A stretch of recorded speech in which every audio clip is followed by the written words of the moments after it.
This morning as I was on my way to work, I felt that we need to do a bit of a parenthetical. We need to take a moment off from John and deal with some things that are happening right now.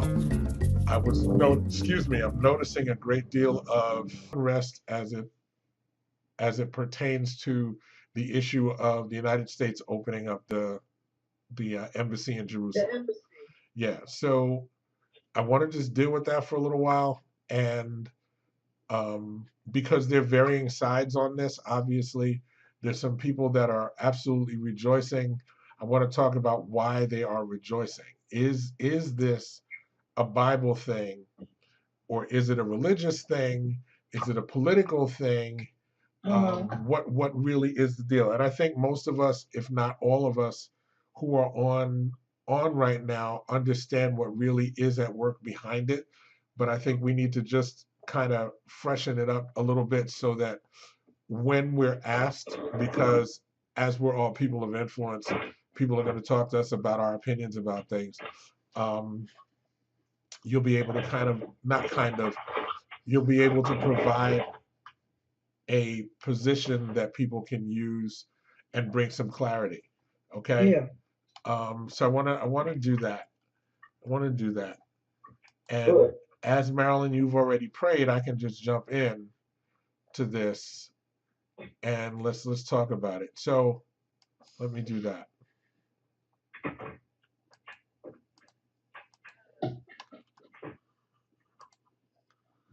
Okay. Can you see, Marilyn? Yes. Okay. So the slide says, does the Jerusalem embassy opening have any eschatological significance? What does the Bible say? Okay, and I think we're going to spend this week and next week on this. This is really just an overview. And like I said, I think most of us already know what I'm going to say, but I'm going to put it out there anyway. Yeah. Okay, what does any of what we're seeing now even mean? Dr. Azurdia said the church has ceased functioning as the church when she surrenders herself to the authority of the state rather than holding her position as a prophetic voice to the state and at times against the state. Okay? That's a very important quotation. It is very important for us to remember that even though this current president is supposed to be a friend of evangelicals and all the rest of that, the church has ceased functioning as the church when she surrenders herself to the authority of the state rather than holding her position as a prophetic voice to the state and at times against the state. Paul said, I beg you that when I am present, I will not need to be bold with the confidence by which I plan to challenge certain people who think we are behaving in an unspiritual way. For though we live in the body, we do not wage war in an unspiritual way, since the weapons of our warfare are not worldly, but are powerful through God for the demolition of strongholds.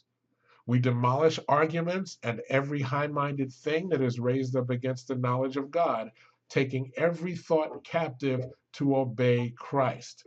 And that is 2 Corinthians 10, verses 2 to 5. So the bottom line is this: we must be careful, even as we function in the world, not to take on its ways, its thoughts, its beliefs, or ideals, no matter how convenient, no matter what cost we face. No matter what it looks like on the outside, we have to be concerned about what's really going on. As we've talked about a lot, and this is an old slide from when we were working the Revelation series, the right lens makes all the difference. Our worldview influences the actions that we take.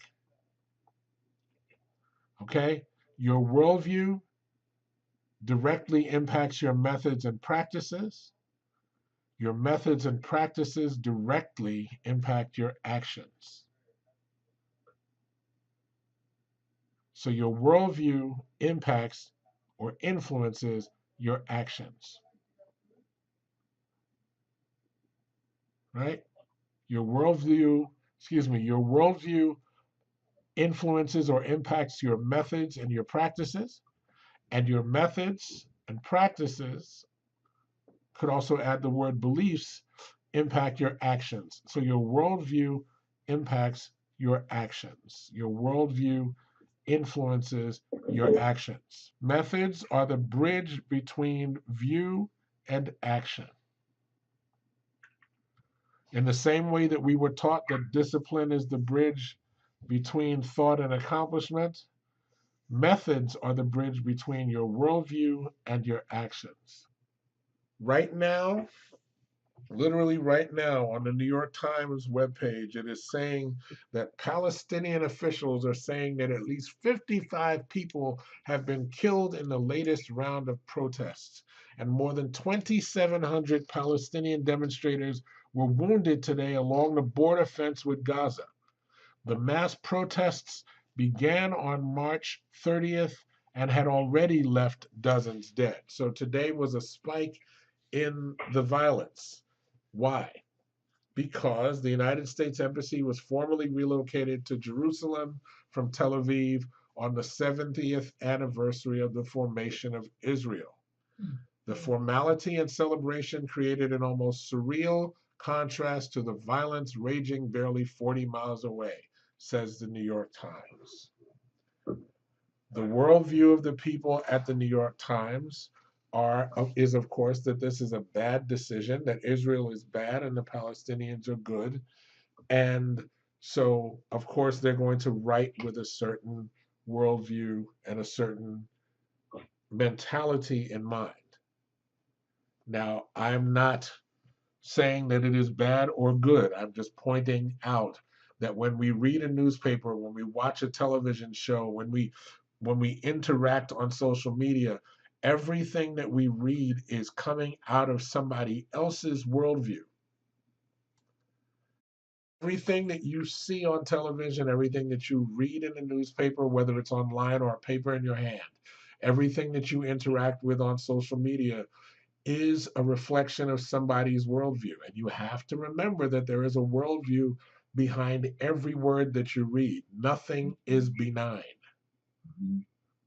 Nothing is benign. There is no single person that does not act out of what their worldview is, what their beliefs are, what their thoughts are. Okay? And so when we read something, and because we tend to read and hear in our own voice, there are times when very subtly someone else's worldview can be imposed on you without you even noticing, because you read, and when you're reading, you're kind of reading in your own voice.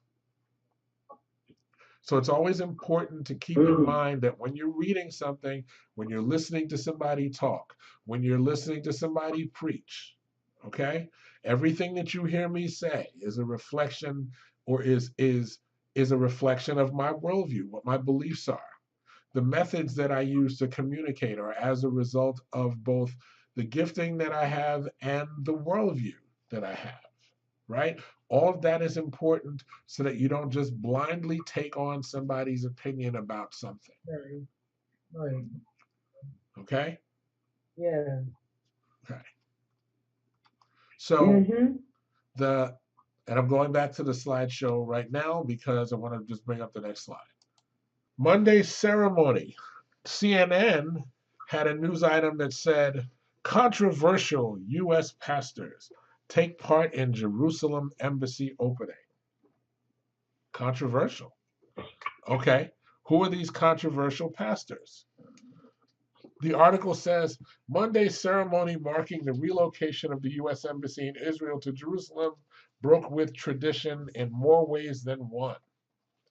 Besides the political concerns over the move itself, a pair of Christian evangelical leaders were on hand whose words have caused their own share of controversy. Pastor John Hagee, the founder of Christians United for Israel, delivered the benediction at the ceremony.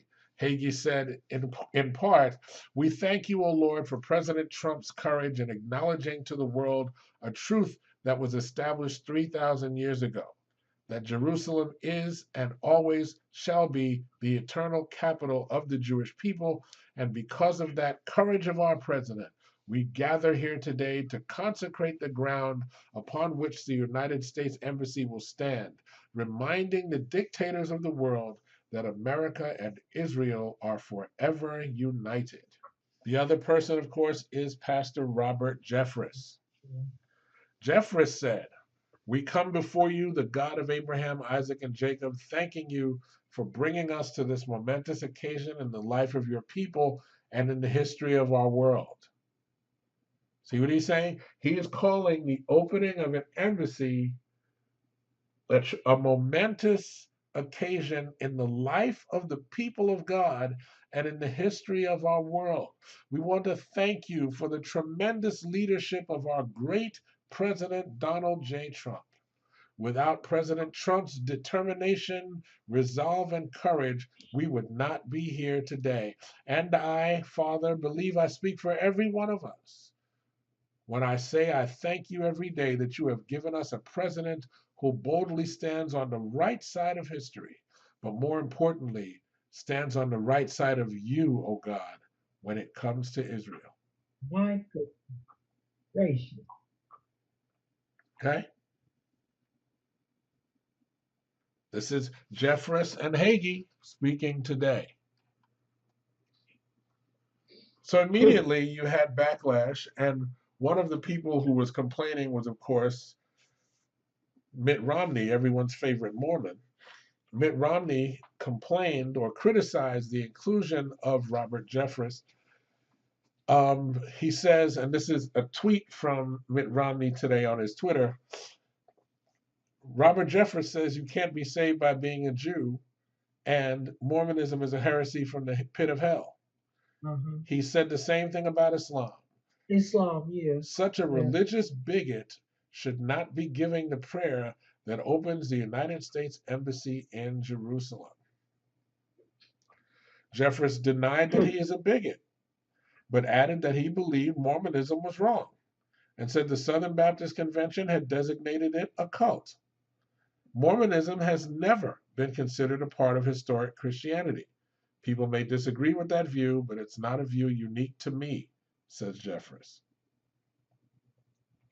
Now, he's right about all of that. Yeah.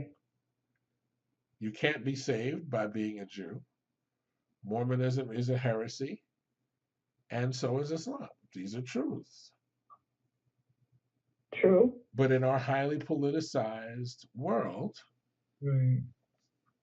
okay? So you see where this is going. There's an article that I would suggest if you get a chance to read, you read, which is on the CNN website. It's called "For Many Evangelicals, Jerusalem is about prophecy, not politics." And it's by a young woman who is now, she was raised evangelical, but she's now a liberal. What'd she say? She was a liberal Episcopalian. But what's that? What do you mean? What is that? You know the Episcopal Church is What liberal. is a liberal Episcopalian? An Episcopalian who is a standard Episcopalian now. They pretty much everything goes. Well, okay. Okay. So, you know, this article is pretty decent. I'm not going to read from it. It's on the slides, and I'll post it in the notes so whoever wants to read it can. But she makes the point that what is driving all of this fervor is dispensationalism. Yes. The D word. Yes. Yes. Yes. Okay? Remember, Jeffress said, Jerusalem has been the object of the affection of both Jews and Christians down through history and the touchstone of prophecy. Okay? So what is driving this whole thing? And I've been explaining this to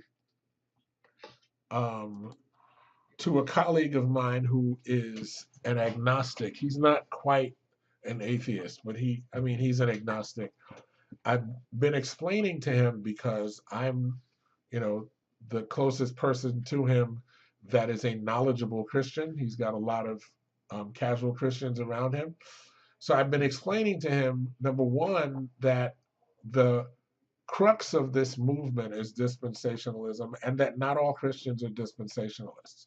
So we all do not believe the things that dispensationalists believe. In fact, dispensationalism is a rather recent development on the scene.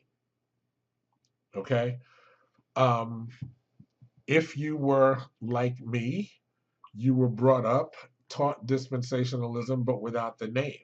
You were just taught it as part of being your normal Christianity. This is Christianity. It was only later that you find that there's a name for this system, number one. Number two, it's a recent system. And number three, not everybody believes it. And, as we've talked about many times, by the time when we all began the teach through of the Revelation, we were all premillennial dispensationalists. And by the end of the teach through of the Revelation, none of us were. Why? Because we read the Bible.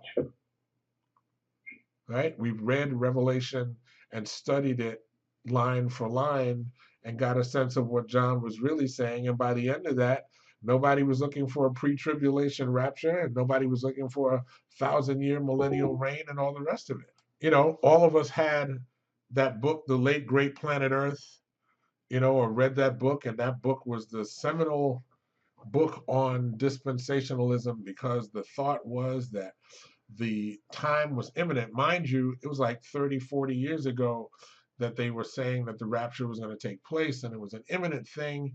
And, remember, you had in 1975, you had this book out there. You also had the Jehovah's Witnesses saying that 1975 was the year that it was all going to go, et cetera, et cetera. And here we are 43 years later, and, Jesus ain't come. Right?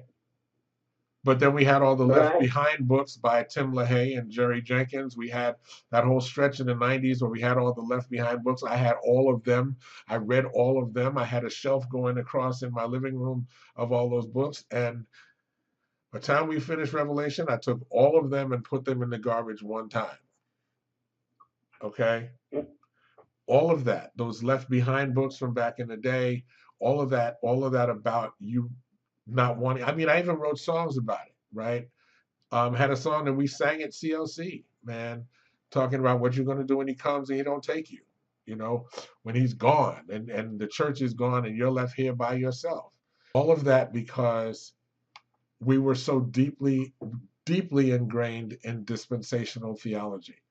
But the reality is with dispensationalism, again, that it is new, and upon closer scrutiny, it is false. But the problem is that because it has so many adherents now, and because so many of those adherents have political power and influence, dispensationalism is driving U.S. foreign policy.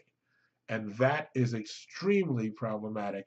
And we're going to talk about that in some more detail next week, because we're also going to go back and look at what Revelation chapter 13 says about the two beasts and the witnesses. We're going to have to look at that because I think it's important. Not that I'm prophesying the end, but I just want to make sure that everybody's got their feet firmly on the word and not firmly in the shifting sands of the culture. Okay? So we're going to do that next week. Yeah. But let's look at the slides. I want to just, so that we have them in front of us. What is dispensationalism? Who founded it? What is it about? Okay. So I'm putting the screen share back up. Okay. What is the driving force? Dispensationalism. Dispensationalism is an evangelical, futurist biblical interpretation that understands God to have related to human beings in different ways under different biblical covenants in a series of dispensations or periods in history. As a system, Dispensationalism is expounded in the writings of John Nelson Darby and the Plymouth Brethren movement, and it is propagated through works such as Cyrus Schofield's Schofield Reference Bible. How many people have a Schofield Reference Bible? I do. I don't have I mine. do. Okay. I have one. Okay. Mine, Can't hear you, Marilyn. I threw mine away. Oh no, Yeah. Marilyn. Yeah, I tore it up and threw it away. Wow. Well, all right. I mean, my old NIV workhorse Bible, I used to call it, when we first started going to what was then Household of Faith back in 1986. I bought Tyron and I Mhm. matching Schofield Reference Bibles, and I kept mine because it's got so many notes in it, and also because it's got duct tape all over the cover now because I wore that thing out. So it's got duct tape on the cover, because I'd spent a lot of time in the Word with that, and you know, interestingly, there are not a lot of notes. I haven't highlighted a lot of Schofield's notes, but that was the thing. Dr. Bernard was very much a dispensationalist and very much in that whole thing during that time, and so were the rest of us, right? So, but what is this theology about? What is it I about? still have mine. Mhm. Dispensationalists believe that the nation of Israel is distinct from the Christian church and that God has yet to fulfill his promises to national Israel. These promises include the land promises, which in the future world will come to result in a millennial kingdom and third temple where Christ, upon his return, will rule the world from Jerusalem for 1,000 years. In other areas of theology, dispensationalists hold to a wide range of beliefs within the evangelical and fundamentalist spectrum. With the rise of dispensationalism, some conservative Protestants came to interpret the book of Revelation not as an account of past events with specific reference to the destruction of Jerusalem in AD 70, which is a position known as preterism, but as predictions of the future. Estimates of the number of followers of dispensational beliefs vary between 5 and 40 million in the United States alone. Okay? Dispensationalism developed as a system from the teachings of John Nelson Darby, who lived from 1800 to 1882, who strongly influenced the Plymouth Brethren of the 1830s in Ireland and England. The original concept came when Darby considered the implications of Isaiah 32 for Israel. He saw that prophecy required a future fulfillment and realization of God's kingdom. The New Testament church was seen as a separate program not related to that kingdom.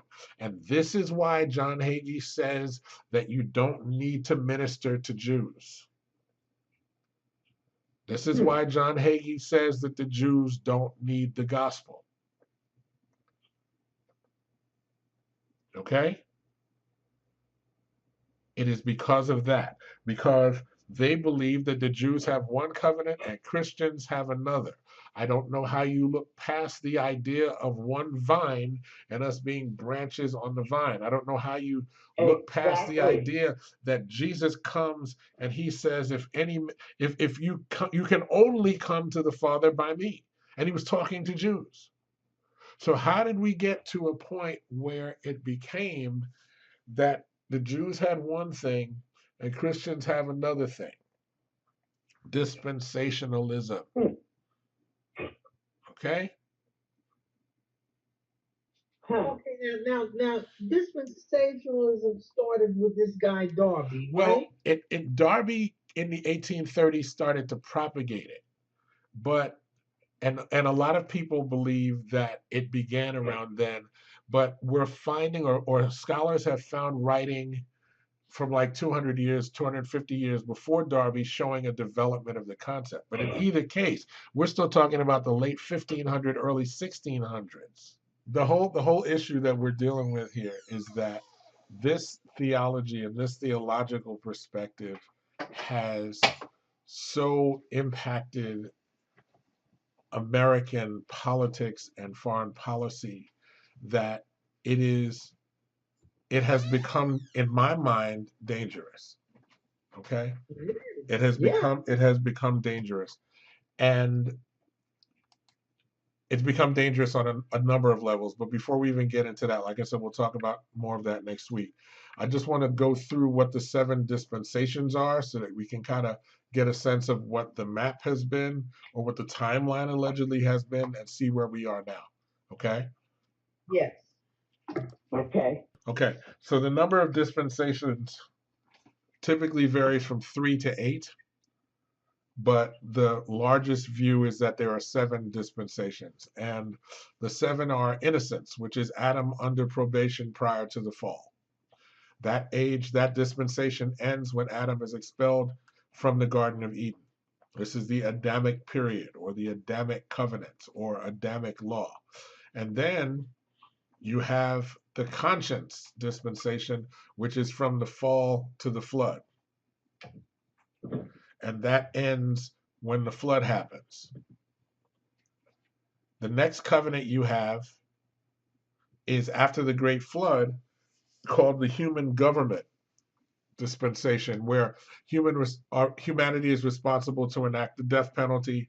And this ends with the dispersion at the Tower of Babel. Okay? The next dispensation is the promise, and this is the period of time from Abraham to Moses.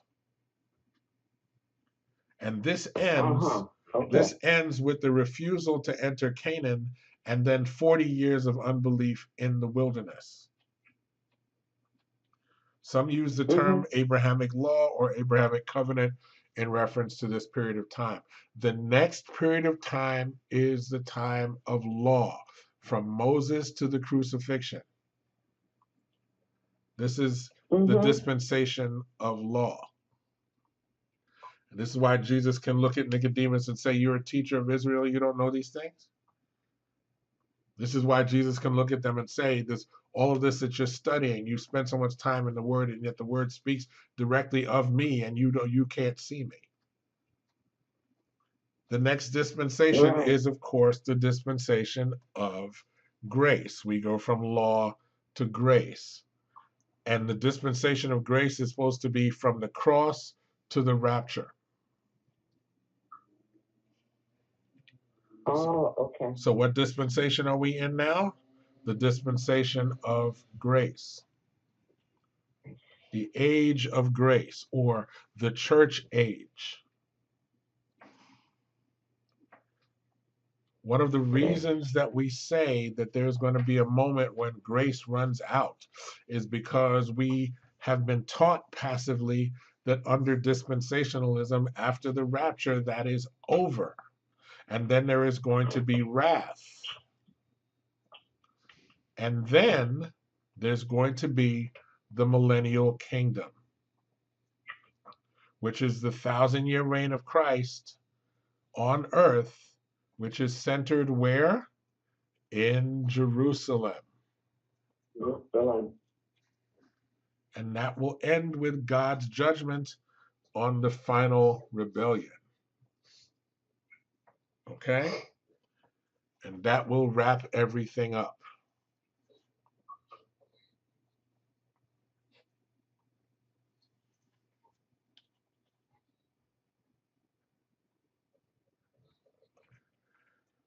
So if you're like me, you were taught that you're going to avoid the great tribulation.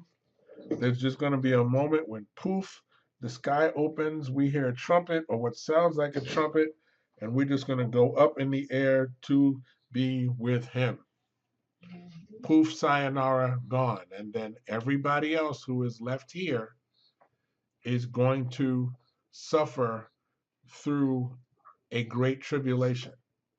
I used to be a trib believer, right? I used to be a pre-trib person thinking that we were going to avoid it all. And then I became mid-trib when I was reading Thessalonians, and it was talking about a time, times, and half a time. and then the Antichrist is going to, supposedly the way it was all taught to me was that the Antichrist is going to make an agreement with the state of Israel, and after 3.5 years, he's going to break that covenant, and then the church is going to get raptured, and then there's going to be 3.5 years of hell for everybody who remains. Now, of course, the question that I never got a solid answer on was, if the Holy Spirit has departed, how are people getting saved? Okay, but that's a whole other thing. Like I said, we'll talk about that later. There's a lot there, but I just want to give everybody an overview. So the issue comes down to it. I just want to touch on these definitions that we have in front of us, because a lot of times we are taught things, we believe things, and we don't know what they're called or why we believe them. We are, again, as I said earlier, whatever you are looking at on TV, whatever you're hearing from the pulpit, whatever you are reading on social media, whatever you are interacting with in terms of the internet, all of that is framed by someone's worldview. Okay? And so if you're not careful to look behind the words to see what their worldview is, you will miss their intention. Okay? Because your methods are driven by your worldview, your actions are driven by your methods, right? So let's look at some definitions so we get a sense. The first one is the futurist view, which is primarily the dispensationalist view, which is usually the premillennial view, which says that the events described in the Revelation are all in the future. And this is the predominant view in American Christianity at the moment. It wasn't always, but it is now. Okay? The next view is the preterist view. Preterist view is usually cessationist, which means that there are no more miracles. All of that has gone away. All of that is done. And there's not going to be a millennial reign, and that everything that's written about in the Revelation has all taken place already. The people who believe that all of it has taken place already are called full preterists. The people that believe that there are still some things yet to happen, though most has happened, are called partial preterists. Okay? The next view is the historicist view, which is a chronologically based view of the Revelation that seeks to see the events as current and future and linear chronologically. It associates biblical prophecies with actual historical events and identifies symbolic beings with historical persons or societies. It is this view that is directly responsible for all of the failed rapture predictions, even the one from a couple of weeks ago, which is a mixture of futurist and historicist together. Harold Camping used a historicist and mathematical view to try and interpret the days to count down, and famously was wrong, right? You have the Great Disappointment in the 1840s because you had the Millerites who were claiming that the end was supposed to come because this dude Miller had figured it out to the day, right? And of course, the Millerites gave us the Jehovah's Witnesses and the Seventh-day Adventists because people that were broken and had lost everything in that disappointment went out and started their own things, right? The next view is the idealist view, which is primarily a symbolic view that sees the events as more symbolic than actual.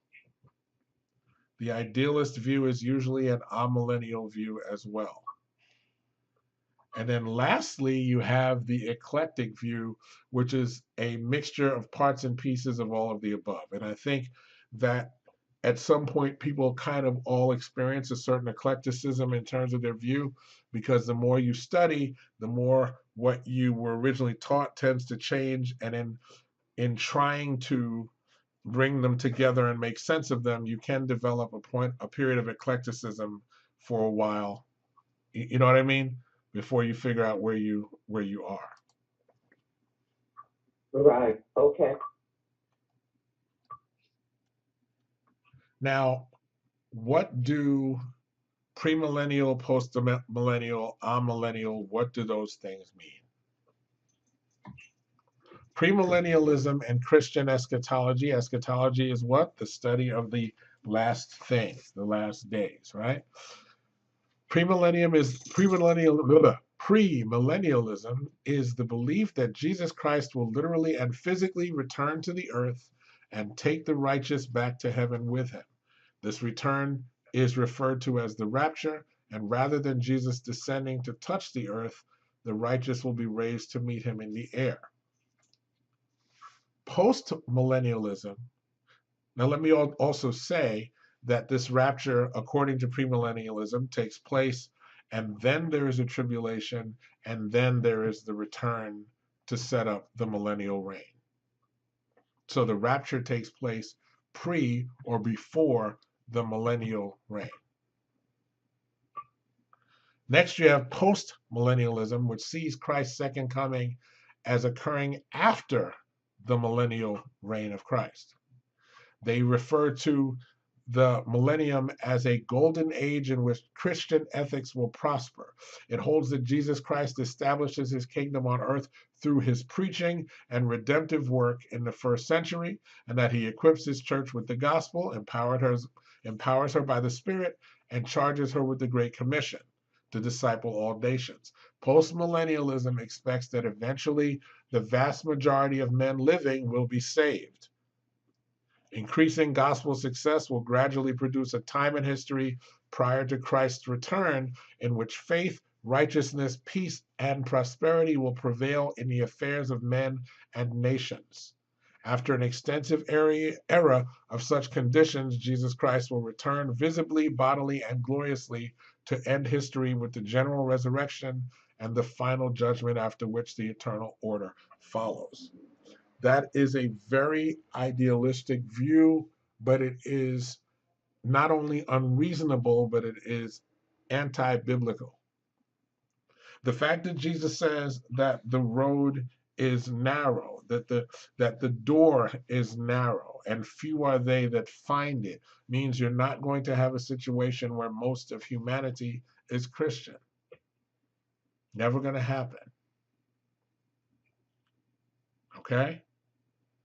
There's a few other blatant and big holes there as you examine both the culture that we're in, the history of Christian quote unquote nations throughout history, and what the Bible actually says. You see that postmillennialism is idealistic, but it's not realistic. Next, you have amillennialism. Amillennialism is named for its rejection of the theory that Jesus Christ will have a literal 1,000-year-long physical reign on the earth. In contrast, the amillennial view holds that the 1,000 years mentioned in Revelation 20 is a symbolic number, not a literal description. That the millennium has already begun and is identical with the current church age, or more rarely, that it ended with the destruction of Jerusalem in 70 AD, which is also preterism. Amillennialism holds that while Christ's reign during the millennium is spiritual in nature, at the end of the church age, Christ will return in final judgment and establish a permanent reign in the new heaven and the new earth. Okay. So again, the right lens makes all the difference. Our worldview influences the actions that we take. Our methods are the bridge between our view and our actions. How you think about something determines what you're going to do. This is why it is really important. Again, I'm saying it again and again, because I don't want us to be confused. I don't want us to be waylaid. I don't want us to be mystified. I don't want us to be concerned. I don't want us to be worried about the things that we see in front of us. We understand why these things are happening. They're happening because they are the will of God. But we also know that it is the will of men, the distortion of a theological truth, which has become this error known as dispensationalism, that is driving a lot of what is happening. And we've got to know that, so that when the accusations come, because, and again, we're going to talk about it next week, what we really should be looking forward to as Christians. This, I believe, is another step in the detrimental movement that is starting to snowball in terms of Christians in this country.